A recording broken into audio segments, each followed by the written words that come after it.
Baik saudara-saudara, pada saat ini kita bersyukur kita boleh masuk dalam pelajaran sekolah Sabat yang ke-8 dengan judul Janji. Tapi sebelumnya, mari kita tunduk kepala dan kita bersatu dalam doa. Kita berdoa. Bapa di sorga, saat ini ya Tuhan kami siap mempelajari firman Tuhan. Bantu hamba, bantu pemirsa. Kami boleh mempelajari dengan baik. Biarlah kuasa Roh Kudus boleh bersama-sama dengan kami. Makanan rohani yang bergizi boleh menjadi bagian kami. Kami boleh melakukan yang terbaik, mengaplikasikan dalam kehidupan kami. Terima kasih Tuhan. Dalam nama Yesus. Amin. Baik saudara-saudara, pada pekan ini, ayat tema atau ayat hafalan yang dipilih oleh penulis sekolah Sabat, dia ambil dalam Kejadian 24 ayatnya yang pertama, firman Tuhan berbunyi. Adapun Abraham lebih tua dan lanjut umurnya, serta diberkati Tuhan dalam segala hal. Saudara-saudara, setelah kita melihat Abraham yang telah diberikan janji oleh Tuhan bahwa dia akan mendapatkan seorang anak di masa tua, dalam Kejadian 18 ayatnya yang ke-10, Tuhan mengadakan janji bahwa tahun depan dia akan kembali dan mendapati, Abraham akan mendapati seorang anak. Maka melihat pasalnya yang ke-21, diberikan drama kehidupan bahwa Ishak, anak Abraham dan Sarah, akhirnya lahir ketika mereka sudah di umurnya yang tua. Dalam Kejadian 21 ayatnya yang kedua, firman Tuhan berbunyi, maka mengandunglah Sarah, lalu ia melahirkan seorang anak laki-laki bagi Abraham dalam masa tuanya pada waktu yang telah ditetapkan sesuai dengan firman Allah kepadanya. Saudara-saudara, pada sepanjang pembahasan ini kita akan melihat masih jauh lagi kisah Abraham. Kita akan melihat Ishak dilahirkan. Kita akan melihat Ishak yang akan dikorbankan, digantikan oleh seekor anak domba, seekor domba jantan dan lain sebagainya.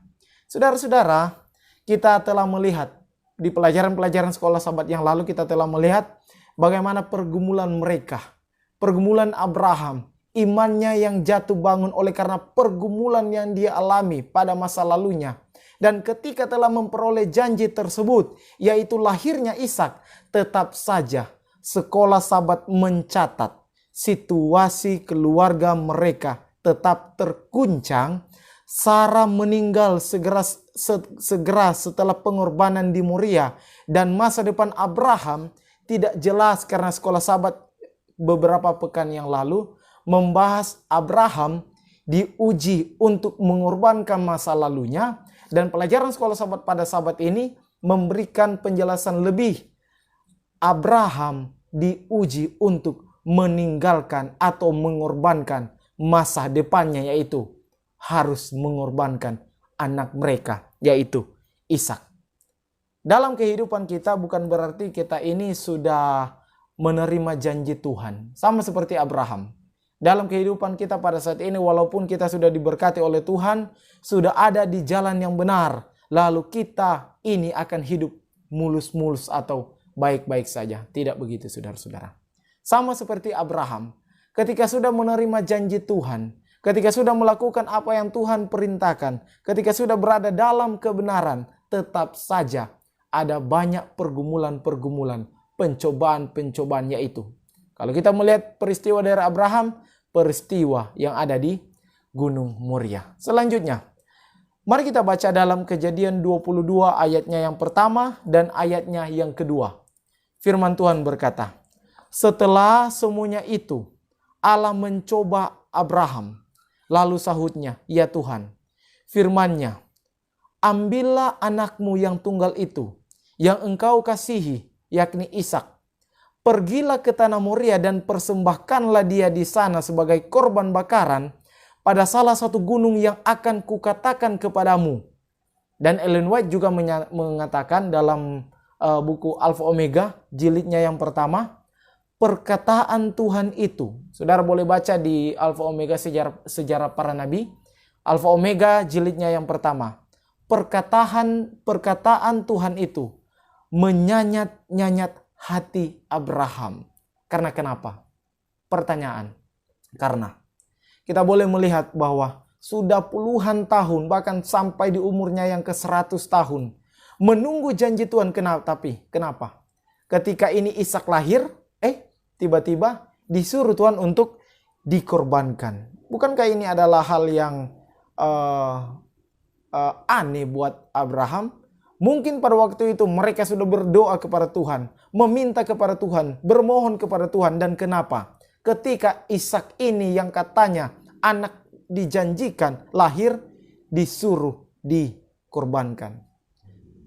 Saudara, kehilangan seorang anak oleh karena kecelakaan atau penyakit atau sakit, itu akan membuat hati seorang tua atau seorang ayah atau seorang ibu, membuat hati mereka hancur berantakan.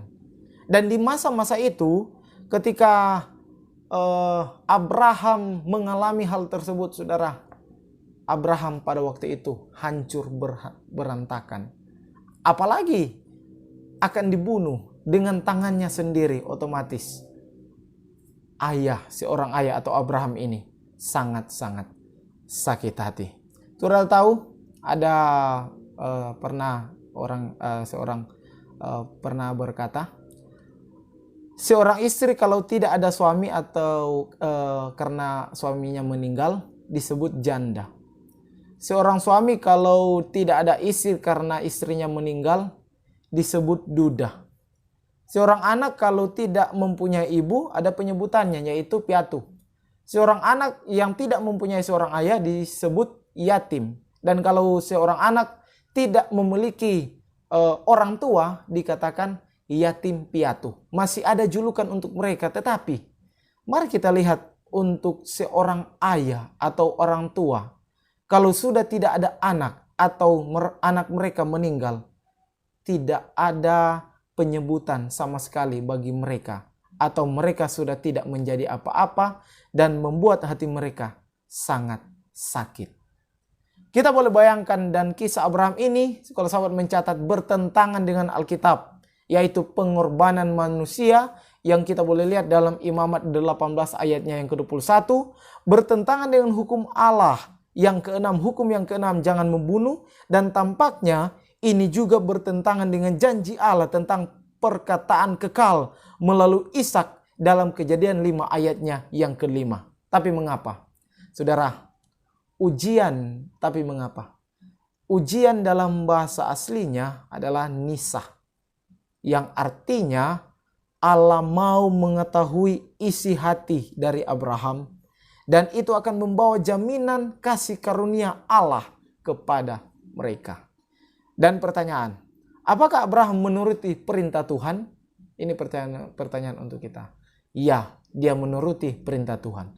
Dalam Kejadian 22 ayatnya yang ketiga, firman Tuhan berkata, keesokan harinya, pagi-pagi bangunlah Abraham. Ia memasang pelana keledainya dan memanggil 2 orang bujangnya serta Ishak anaknya. Ia membelah kayu untuk korban bakaran itu. Lalu berangkatlah ia dan pergi ke tempat yang dikatakan Allah kepadanya. Abraham diperhadapkan dengan kehilangan akan masa depannya. Tetapi walaupun bagi manusia itu hal yang sulit dan aneh, Abraham tetap percaya pada Tuhan. Karena kenapa? Karena iman dari Abraham. Dia mau melakukan apa saja yang Tuhan minta. Tidak peduli sulitnya untuk dipahami secara manusia. Tetapi itulah yang dinamakan iman. Karena iman adalah percaya kepada sesuatu yang tidak kita lihat. Dalam Ibrani 11 ayatnya yang pertama. Iman adalah dasar dari segala sesuatu yang kita harapkan. Dan bukti dari segala sesuatu yang tidak kita lihat. Nah sekarang pertanyaan. Apakah saudara percaya pada Allah? Apakah saudara percaya akan terus memegang janji-janji Allah? Allah yang saat ini kita tidak lihat oleh mata. Apakah saudara tetap percaya kepada janji-janji Tuhan bahwa Dia akan memberikan kelepasan, kemenangan kepada kita? Ya saudara, kita harus percaya oleh karena kita mempunyai iman kepada Tuhan. Dengan iman, akan membawa hidup kita kepada satu kepastian kehidupan yang bahagia. Iman akan membuat keraguan-raguan kepada Allah berubah menjadi suatu kepastian pengharapan kepada Tuhan. Sama seperti Abraham. Dia percaya kepada sesuatu yang tidak dia lihat. Percaya kepada sesuatu yang menurut manusia itu tidak masuk akal, tetapi dia terus percaya kepada Tuhan. Selanjutnya, dalam Kejadian 22 ayat 5 sampai ayatnya yang ke-9, firman Tuhan berkata, kata Abraham kepada kedua bujangnya itu, tinggallah kamu di sini dengan keledai ini. Aku beserta anak ini akan pergi ke sana. Kami akan sembahyang. Sesudah itu, kami kembali kepadamu. Lalu Abraham mengambil kayu untuk korban bakaran itu dan memikulnya ke atas bahu Ishak anaknya. Sedang di tangannya dibawanya api dan pisau. Demikianlah keduanya berjalan bersama-sama. Lalu berkatalah Ishak kepada Abraham, ayahnya, Bapa. Sahut Abraham, ya anakku. Berkatalah ia, di sini sudah ada api dan kayu. Tetapi, di manakah anak domba untuk korban bakaran itu? Sahut Abraham, Allah yang akan menyediakan anak domba untuk korban bakaran baginya, anakku. Demikianlah keduanya berjalan bersama-sama. Saudara, pertanyaan, apakah Ishak sudah tahu? Tidak. Ternyata Ishak tidak tahu apa-apa dan dia bertanya kepada ayahnya, di mana korbannya? Mari kita bayangkan kalau kita ada di posisi Ishak pada waktu itu. Bertanya di mana dan pada akhirnya kitalah yang menjadi korban sama seperti Ishak. Dalam Kejadian 22 ayat 9 sampai ayatnya yang ke-10. Sebenarnya kata kerja menyediakan, ini kan Abraham dia katakan Allah akan menyediakan. Allah telah akan menyediakan. Dan kata menyediakan dalam bahasa Ibraninya berbunyi Yireh Loh. Sebenarnya berarti Allah akan menyediakan dirinya sebagai anak domba. Merujuk kepada dirinya sebagai korban. Ya. Dari sinilah sekolah sahabat mencatat. Dari sinilah kita bisa melihat bahwa Tuhan akan menjadi korban. Yesus akan menjadi korban untuk menyelamatkan umat manusia dengan dirinya sendiri menyediakan dirinya. Saudara, sebenarnya sekolah sahabat juga mencatat, sebenarnya ini merupakan nubuatan bahwa Yesuslah yang akan menjadi korban di atas kayu salib. Sekolah sahabat juga mencatat, di sana, di Bukit Moria, jauh sebelum salib, domba jantan yang tanduknya tersangkut di dalam belukar menunjuk langsung kepada Yesus. Dialah yang terlihat di sini. Mana buktinya? Kalau saudara boleh baca dalam Yohanes 8 ayatnya yang ke-56, di situ berkata, Abraham bersuka cita bahwa ia akan melihat hariku, hari Yesus, dan ia telah melihatnya. Abraham telah melihatnya dan ia bersuka cita. Saudara, setelah peristiwa di Gunung Moria, Alkitab mencatat bahwa Sarah, istri Abraham dan ibu dari Ishak meninggal dunia. Dalam Kejadian 23 ayatnya yang pertama dan ayatnya yang kedua, Sarah hidup 120 tahun lamanya, itulah umur Sarah. Kemudian matilah Sarah di Kiryat Arba, yaitu Hebron, di tanah Kanaan. Lalu Abraham datang meratapi dan menangisinya. Ada beberapa hal yang disampaikan oleh penulis sekolah sahabat saat kematian dan sahabat kematian dari Sarah. Mungkin terpengaruh, ada beberapa hal yang disampaikan oleh pelajaran oleh penulis sekolah sahabat, pengaruh kematian dari Sarah. Mungkin terpengaruh oleh kejadian antara Abraham dan Ishak di Gunung Moria. Dalam kehidupannya, dia sudah banyak melewati lika-liku bersama Abraham. Telah melihat beberapa kali Abraham menyimpang dalam imannya. Sarah dikatakan mati di tanah Kanaan. Sarah adalah satu-satunya wanita yang ada dalam perjanjian lama yang disebutkan umurnya, seorang yang mempunyai hubungan dengan Tuhan. Sarah adalah orang mati pertama dari kaum Abraham yang meninggal dan dimakamkan di tanah perjanjian. Tapi intinya ini yang akan saya sampaikan. Setelah Abraham diberkati oleh Tuhan, Tuhan telah diperlihatkan bahwa Yesus akan menjadi korban. Dipenuhi janji akan diberkati oleh kehadiran seorang anak, tetapi ada saja masalah dalam kehidupannya. Abraham telah diberkati, Abraham telah diberikan janji, sudah mempunyai seorang anak, tetapi dia tetap saja ada masalah, duka cita, pergumulan telah menghampirinya, yaitu dia kehilangan istrinya, yaitu Sarah. Saudara, seberapa dekat kita dengan Tuhan, seberapa hebatnya pelayanan kita, perbuatan kita kepada Tuhan, itu tidak menjamin kita akan bahagia selalu.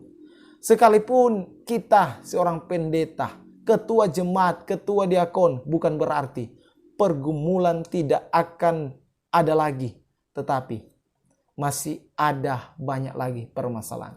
Kadang-kadang orang berpikir, oh masuk Advent, masuk Kristen, pasti tidak akan ada masalah. Masuk di organisasi ini pasti masalah-masalah tidak akan ada. Salah itu. Masalah akan tetap bersama-sama dengan kita. Kita mengikut Yesus, tetap akan ada masalah, tetapi janji Tuhan, Dia akan selalu menyertai kita. Selanjutnya, ketika Sarah meninggal, dalam Kejadian 24 ayatnya yang pertama sampai ayatnya yang ke-67, mengatakan Ishak akhirnya menikah dengan Ribka. Pertanyaan, siapakah ini Ribka? Mari kita boleh baca dalam Alkitab saja. Kejadian 24 ayatnya yang ke-15 sampai ayatnya yang ke-16. Sebelum ia selesai berkata, maka datanglah Ribka yang lahir bagi Betuel, anak laki-laki Milkah, istri Nahor, saudara Abraham. Buyungnya dibawanya ke atas bahunya. Anak gadis itu sangat cantik parasnya, seorang perawan, belum pernah bersetubuh dengan laki-laki. Ia turun ke mata air itu dan mengisi buyungnya, lalu kembali naik. Bukan hanya itu, Ribka ini orang yang baik. Kalau kita melihat dalam ayatnya yang ke-17, ayatnya yang ke-21, hamba itu meminta tolong, hamba ini Eliezer, meminta tolong kepada Ribka, dan Ribka menolongnya dan memberi minum, bahkan sampai kepada ternaknya. Yang menarik adalah, dari cerita ini mengajarkan kita untuk berdoa lebih banyak kepada Tuhan dan menunggu jawaban doa, karena sebagaimana Eliezer bertemu dengan Ribka, Eliezer dia banyak berdoa kepada Tuhan. Dia meminta petunjuk dari Tuhan, meminta kalau boleh mendapati seorang istri bagi tuannya, bagi Ishak, dan pada akhirnya dia meminta karakter sama seperti Ribka, dan pada akhirnya dia menepati seorang istri untuk Ishak yang memang sesuai dengan kriterianya. Dalam cerita ini juga kemungkinan besar wanita ini atau Ribka tidak akan menanggapi panggilan Tuhan, dan Tuhan tidak akan memaksakan manusia untuk menurutinya. Meskipun rencana Tuhan untuk Ribka adalah mengikuti Eliezer, dia tetap mengikuti kebebasan memilih. Artinya, mungkin saja wanita ini tidak mau datang, dan jika tidak, dia tidak akan dipaksa. Saudara, ini yang menarik. Pada waktu Eliezer berdoa meminta kepada Tuhan, memberikan istri untuk tuannya, untuk ini Ishak, dia berdoa kepada Tuhan, Tuhan, kalau boleh dapat istri seperti ini.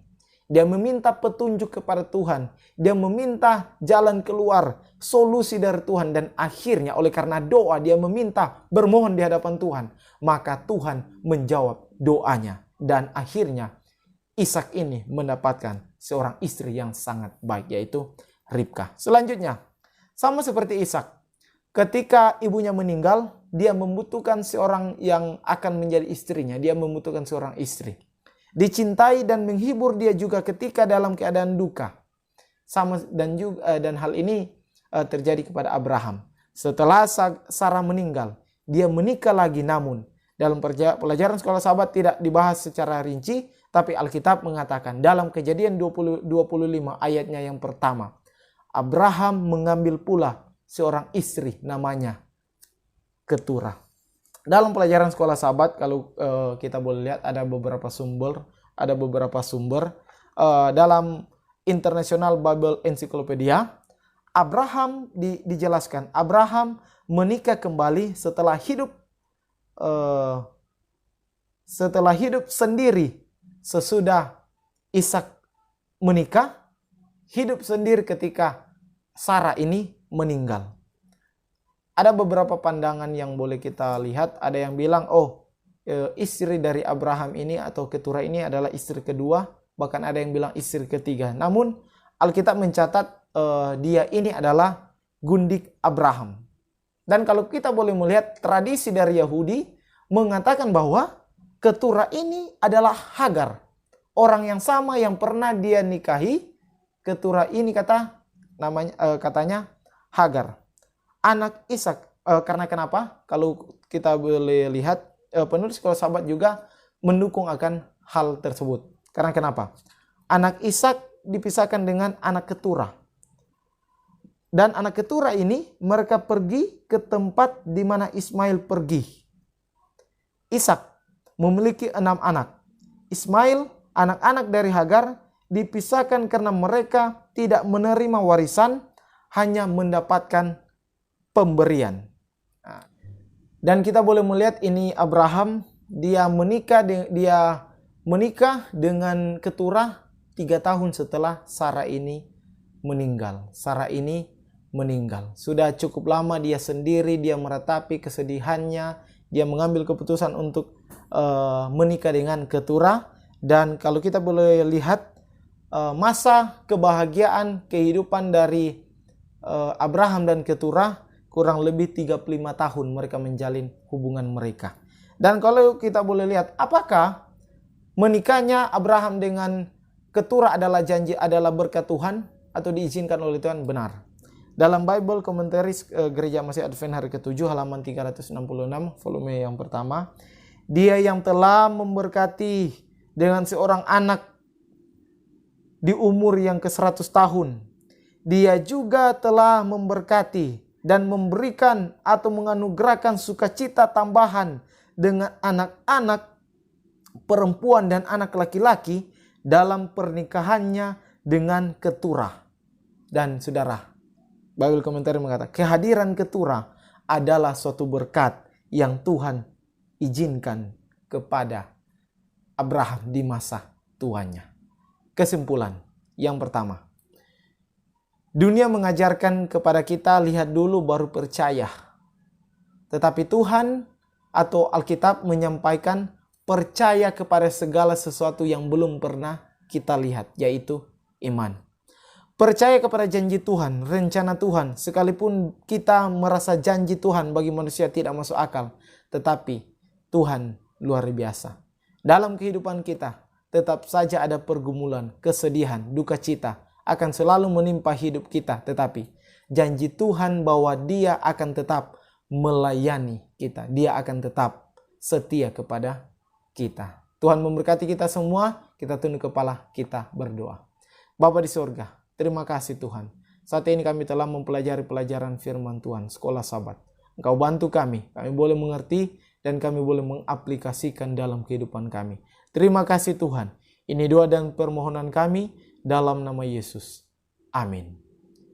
Saudara-saudara, jika perenungan firman Tuhan ini, pelajaran sekolah Sabat ini memberkati saudara-saudara, mari kita like, nonton, kita bagikan channel ini, firman Tuhan ini, agar supaya orang lain juga diberkati dengan pembahasan firman Tuhan ini.